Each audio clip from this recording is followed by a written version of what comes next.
Jadi, tapi yang saya kesal lah, macam mana dia tuduh Yang Muhammad Tambun sebagai pengkhianat.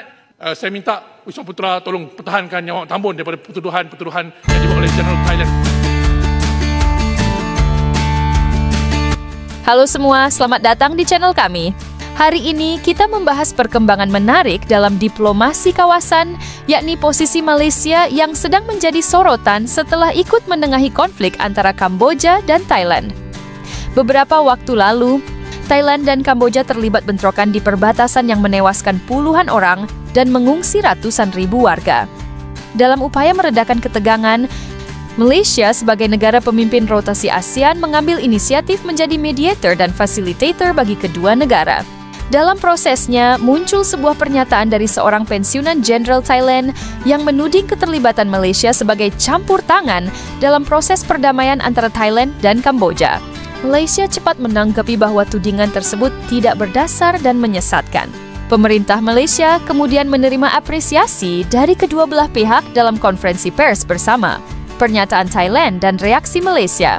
Meski demikian, muncul pernyataan dari pensiunan Jenderal Thailand yang mengklaim bahwa Malaysia dan PM Malaysia disebut sebagai musuh dalam atau berada di balik proses perdamaian dengan maksud tersembunyi. Malaysia menolak keras pernyataan itu, menyebutnya tuduhan yang merendahkan nilai diplomasi dan kerja sama kawasan. Respon netizen dan opini publik. Di sosial media, netizen dari berbagai negara memberikan reaksi yang beragam.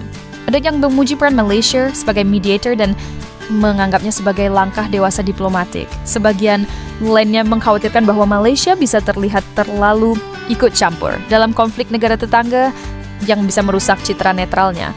Ada pula yang mengkritik pernyataan Jenderal Thailand sebagai tidak tepat dan bisa memicu ketegangan diplomatik lebih lanjut. Analisis edukatif. Apa maknanya bagi diplomasi dan kawasan? Situasi ini menampilkan beberapa poin penting. Peran mediator dalam konflik antar negara bukan sekadar menjadi juru damai, tetapi harus menjaga kepercayaan dari semua pihak dan tampil netral secara nyata. Malaysia berada pada posisi yang menantang antara menjaga citranya sebagai negara yang menghormati kedaulatan dan pada saat yang sama menjadi facilitator antara dua. Yang berbeza daw verbinding kabinet dari reporter yang keluar dari pihak militer Thailand menunjukkan bahwa meskipun diplomasi berjalan, masih ada suara dalam sistem militer atau nasional yang mempertanyakan motif dan posisi mediator. Hal ini bisa menguji stabilitas mekanisme perdamaian. Untuk publik dan pemirsa internasional, penting dipahami bahwa konflik antar negara sering dilatar belakangi oleh sejarah, nasionalisme, dan persaingan geopolitik. Peran mediator seperti Malaysia bisa memperkuat kerangka multilateral seperti ASEAN jika dijalankan dengan baik.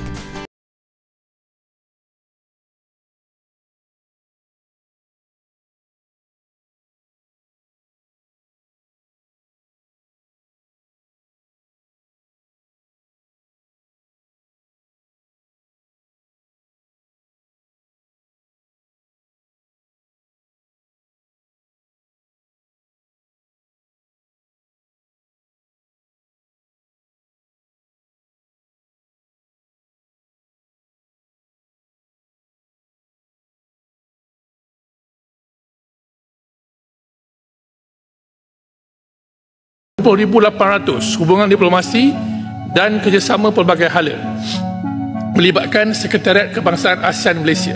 Pengerusi, tular baru-baru ini, minggu ini, satu rakaman video dalam bahasa Siam, Thai, yang melabel pemimpin yang kita sayangi, Yang Amat Muhammad Tambun, sebagai pengkhianat, sebagai saisuk, pengintip buat Amerika. Saisuk itu dalam bahasa Siamnya, ya. Dan yang bercakap tu bukan orang-orang biasa, bukan level-level influencer. Yang bercakap tu adalah General Rangsi Kittiyansap, bekas ketua radio dan televisyen tentera di Raja Thailand. Jadi dalam rakaman tersebut, pengerusi, beliau membuat tuduhan terhadap Yang Amat Muhammad Tambun yang mengatakan Yang Amat Muhammad Tambun ni telah membuatkan Thailand berdepan dengan satu kerugian melibatkan perjanjian damai Thailand-Kemboja, yang mana Amerika Syarikat menggunakan perjanjian damai tersebut as a leverage dengan izin untuk memasuki dan mengganggu kedaulatan ekonomi Thailand. General Rangsi menyatakan perjanjian damai itu telah menggabungkan sekali sebenarnya perjanjian usaha sama berkenaan cukai dagangan yang kami tanya tadi pada Menteri Kewangan yang tidak nak jawab, dan juga nadir bumi, ya, berkenaan tarif dan juga rare earth. Jadi Jeneral Rangsi ini marah kerana perjanjian yang Tambun jadi orang membidankannya sebagai orang tengah memudaratkan Thailand dari segi ekonomi dan perdagangan. Jadi, tapi yang saya kesal lah, macam mana dia tuduh Yang Berhormat Tambun sebagai pengkhianat. Saya minta Wisma Putra tolong pertahankan Yang Berhormat Tambun daripada tuduhan-tuduhan yang dibuat oleh General Thailand itu. Terima kasih. Kepada kerajaan Thailand, minta mantan general tu minta maaf. Tak ada, dah 3 hari dah ni. Kenapa tak ada? Tak ada. Pejabat Perdana Menteri pun tak ada keluar kenyataan. Yang ada Tok Mat Hassan bagi tahu, ini parti kecil, parti yang tak menang pilihan raya. Orang bukan kira parti menang tak menang pilihan raya. Anwar Ibrahim pun tak menang pilihan raya. Sekarang ini negara Thailand ni keluar kenyataan. Mantan general tau. Ini bukan Harun TikToker, ini bukan Wan Hadi TikToker. Ini mantan general yang keluar kenyataan. Kenapa tak suruh menteri luar hantar memorandum, minta penjelasan daripada negara Thailand? Tak ada. Bermakna apa? Guys, dah 3 hari dah ni. Saya tanya dengan korang, dah 3 hari dah. So tak ada kenyataan daripada kerajaan kita minta penjelasan tuntas. Anwar kan selalu guna bahasa-bahasa pelik. Kenyataan tuntas daripada negara Thailand untuk buat permohonan maaf kepada Perdana Menteri Malaysia. Ada tak ada? Tak ada. So kalau tak ada, bermakna apa? Dan Anwar tak ulas. Anwar tak cakap sedangkan benda ni dah viral dah. Bermakna apa? Bermakna benda betul. Itu je.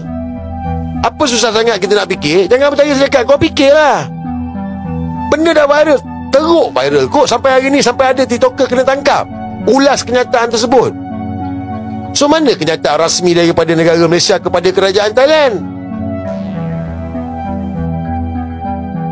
Tak hanya di Thailand, bahkan Indonesia pun menyoroti langkah Malaysia yang dinilai terlalu terbuka terhadap pengaruh Amerika.